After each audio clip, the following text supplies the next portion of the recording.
If you've ever taken a landscape photo where the mountains look sharp but the foreground rock is soft, or the foreground looks crisp but the horizon falls out of focus, you've run into one of the most common landscape photography problems. Our eyes can take in a whole scene and make it feel sharp from front to back, but a camera has to make a very specific focusing decision. That's where hyperfocal distance comes in. It sounds technical at first, but once you understand the concept, it becomes one of the most practical tools for getting landscapes sharp from the foreground all the way to the background. Today, we're going to break it down in a simple way and show how we can use it in the field without overcomplicating the process.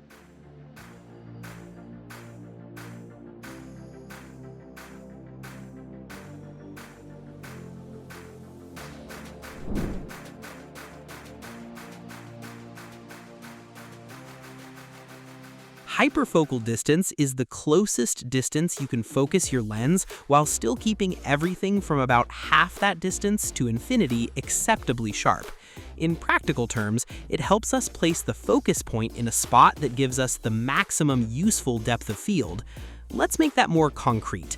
Imagine we're shooting with a 24mm lens at f11 on a full-frame camera. The hyperfocal distance might be around 2 meters. If we focus on something about 2 meters away, then everything from roughly 1 meter in front of the camera to the horizon can appear acceptably sharp. The important word here is acceptably. Hyperfocal distance doesn't mean every part of the image is equally razor sharp at the pixel level.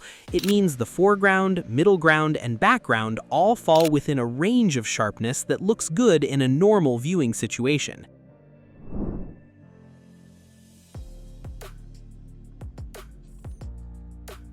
A lot of beginners instinctively focus on the mountains or the horizon because that seems like the most important part of the scene. The problem is that focusing at infinity pushes much of the depth of field behind the focus point, where it doesn't help us at all. When we focus too far away, we lose sharpness in the foreground. That's why a nearby rock, flower, or patch of grass can end up looking soft even when the background is perfectly sharp. Hyperfocal focusing solves this by placing the focus point closer into the scene. Instead of focusing on the farthest object, we focus at the distance that balances foreground and background sharpness.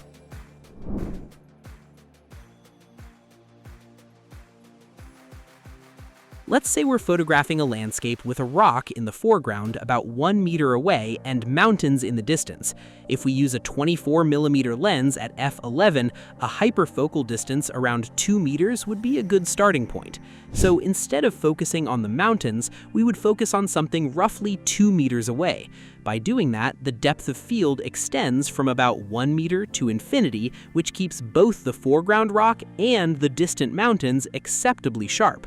That's the key shift in thinking. We're not focusing on the subject we care about most, we're focusing where the depth of field works most efficiently.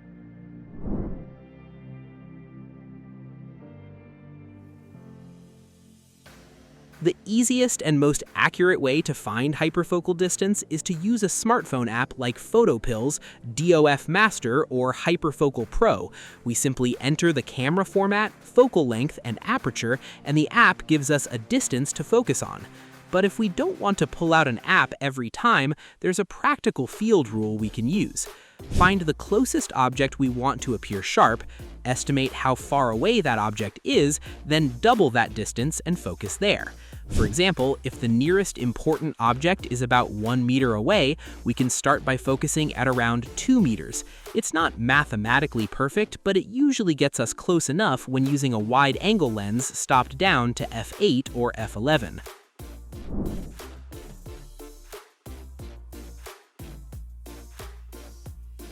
One of the most important practical tips is this. When estimating hyperfocal distance, err on the side of focusing slightly farther away, not closer. If we focus a little beyond the true hyperfocal distance, the nearest foreground may lose a tiny bit of sharpness. But if we focus too close, the far limit of sharpness can fall short of infinity, and the horizon may become soft. In landscape photography, a soft horizon is usually much more noticeable than a slightly softer foreground edge. So when we're estimating rather than measuring precisely, Focusing a little farther into the scene is usually the safer choice.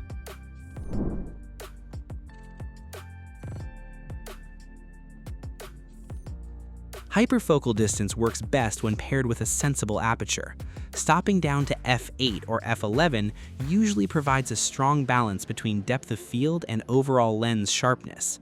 It can be tempting to stop down all the way to f16 or f22 to maximize depth of field, but very small apertures can introduce diffraction, which softens the entire image and reduces overall sharpness. For most landscapes, we'd treat f8 to f11 as the sweet spot. Then we use hyperfocal focusing to place that depth of field where it does the most work.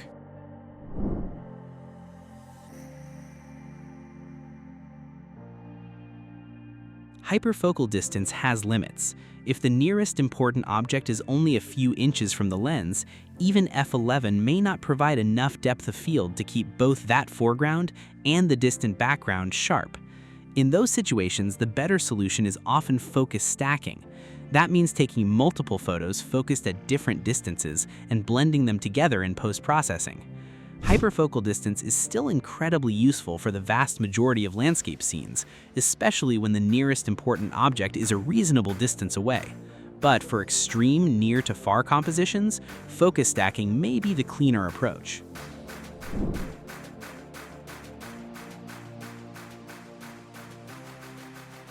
Modern cameras make it much easier to verify focus than older manual focus systems did. Here's the workflow we'd use.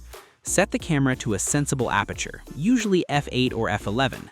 Estimate or calculate the hyperfocal distance. Focus on an object at that distance. Use magnified live view to check the horizon. Check the nearest important foreground object as well. If the horizon looks soft, move the focus point slightly farther away. If the foreground is too soft, move the focus point slightly closer or consider focus stacking.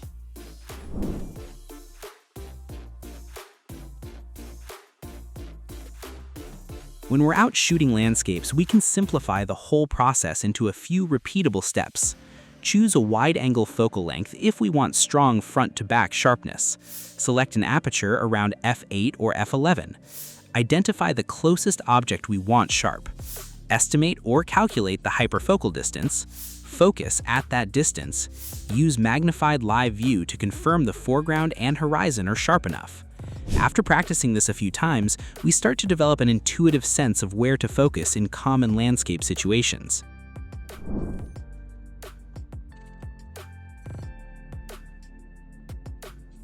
Hyperfocal distance sounds complicated at first, but it's really just a way of placing our focus intelligently.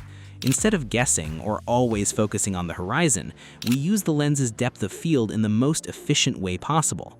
For most landscapes, a wide-angle lens and aperture around f8 or f11 and a focus point slightly into the scene will get us very close.